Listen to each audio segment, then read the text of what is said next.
जय अंबे, खुश रहा, आनंदी रहा, आरोग्यपूर्ण रहा, हीच आई तुळजाभवानीच्या चरणी प्रार्थना.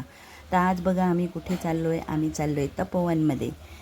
तर तपोवनमध्ये आम्ही नेहमी येतो, पण मग आता अधिक महिना आहे म्हणून खास आलो आहे. मग तपोवनामधलं मेन आकर्षण काय आहे तर ती 60 की 75 फूट आहे मूर्ती. एवढं असं माहिती नाही आहे, पण ती मूर्ती अशी भव्य दिव्य अशी श्रीराम प्रभूंची मूर्ती आहे. आणि ह्याच सगळ्या परिसरामध्ये जेव्हा ते पंचवटीत आले होते वनवासाला, तेव्हा इथूनच विहार करत असतील नाही का सीतामाई. तिथे पुढे जाऊन सीतामाईची कुटी आहे. पुढे पुढे असं आता ही छोटी मुलं आहेत म्हणून आम्ही असं गेलो नाही, आणि काम पण चालू आहे ना म्हणून आम्ही पुढंपर्यंत असं गेलो नाही. पण तिथेच गोदावरीच्या किनारी मग तिथे छान गार्डन आहे, खूप छान मुलं खेळतात, सगळेजणं रील बनवायला येतात, प्री वेडिंगची शूटिंग करायला येतात. अशी छान अशी हिरवळ झाडं अशी छान आहेत. मग पुढे जाऊन मग आम्ही तिथे घाटावर गेलो, तिथे दिवा लावला, श्रीराम प्रभूंच्या मूर्तीचं दर्शन करून आलो. खूप सुंदर असं. आणि 7-7:30ला बरोबर तिथे आरतीचा टायमिंग होतो, आणि मग आरतीला सगळे भाविक जाऊ शकतात. 3-4 5-7 आटा असतात आरतीची, आणि 2 मोठे असे ते गुरुजी घेत असतात, आणि प्रत्येकाने एकेकाने नंबर वाईज जायचं आणि आरती हातात घ्यायची. अगदी शिस्तीत सगळेजणं भक्त ना सगळेजणं ती आरती करत असतात, आणि आरती मिळणं अगदी सौभाग्याचंच काम असं. पण आम्ही ह्या वेळेला काही घेतली नाही आरती, कारण ही मुलं होती ना, छोटी छोटी मुलं असल्यावर त्रास देतात ना, म्हणून मग आम्ही नमस्कार करून तसंच मग इकडे आलो. मग काळूबाईकडे आलो. मग पंचवटीलाच काळूबाईचं पण मंदिर आहे इकडे मांडरसारखं. तर मांडरचे तिथूनच ही मूर्ती बनवलेली आहे. तर मग तिथे मग आम्ही छान आरती केली. मग काळूबाईची आरती केली, काळूबाईला पण तिथे दिवे लावले, आणि मग असं आम्ही फिरत फिरत मग घरी आलो असं. पण तिथला परिसर इतका सुंदर ना, मनमोहक असा, आनंद देऊन जाणारा असा तो परिसर ना, खूपच छान वाटतो, खूपच छान. आणि आजूबाजूचा परिसर बघा कसा सुंदर आणि किती रेखीव असा.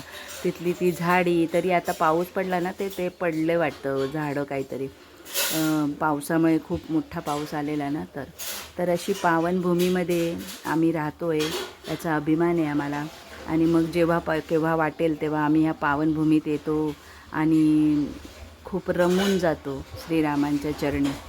असं हे सुंदर असं गोदाकाठ किती विलोभनीय आहे बघा. पंचवटीवर औरच त्याची सौंदर्य, आणि इथे पण बघा त्याचं काही औरच असं सौंदर्य आहे. तर नक्की या, कसा वाटला व्हिडिओ ते नक्की सांगा, आणि नक्की भेट द्या नाशिकला. मग पंचवटी, तपोवन, भक्तिधाम, मुक्तिधाम सगळे तिथे अगदी आपलं श्रीराम प्रभूंचे आठवण करून देतं. लक्ष्मणजींचा तिथं मंदिर आहे, इथेच तपोवनामध्येच मंदिर आहे, कारण कुठेच मंदिर नाही आहे. ते लक्ष्मणजींचं मंदिर इथे आहे तपोवनामध्ये. जिथे शूर्पणखेचं नाक कापलं गेलं होतं ना, शूर्पणखा त्यांना करत होती ना, त्रास देत होती, तर तिथे लक्ष्मणांनी त्यांचं नाक कापलं आहे ना, ती जागा तिथे मग त्यांचं मंदिर आहे. असं खूपच सुंदर असं ऐतिहासिक, आणि ऐतिहासिक काय म्हणणं, आपल्या प्रभू रामचंद्रांचे पाय लागलेली भूमी ही खूपच सुंदर. तर नक्की या, भेट द्या. व्हिडिओ आवडला तर लाईक करा, शेअर करा, सबस्क्राईब करा. नाशिकमध्ये काय काय म्हणजे बघायला भेटतं म्हणून तर मग इथे म्हणजे फिरायला म्हणून असं येतातच, पण इथे आपले तीर्थस्थान आहे असंच मनाने आहे. तीर्थस्थान आहे, तिथे आंघोळीला येतात. मग तपोवनमध्ये, पंचवटीमध्ये, तपोवनमध्ये भक्तिधाम, मुक्तिधाम असे अनेक इथे खूप असे मंदिरं आहेत. आणि काठावर तर शंकराची एवढी मंदिरं आहेत, गोदावरी मातेचं मंदिर, पण आता ते सगळं तोडलं आहे.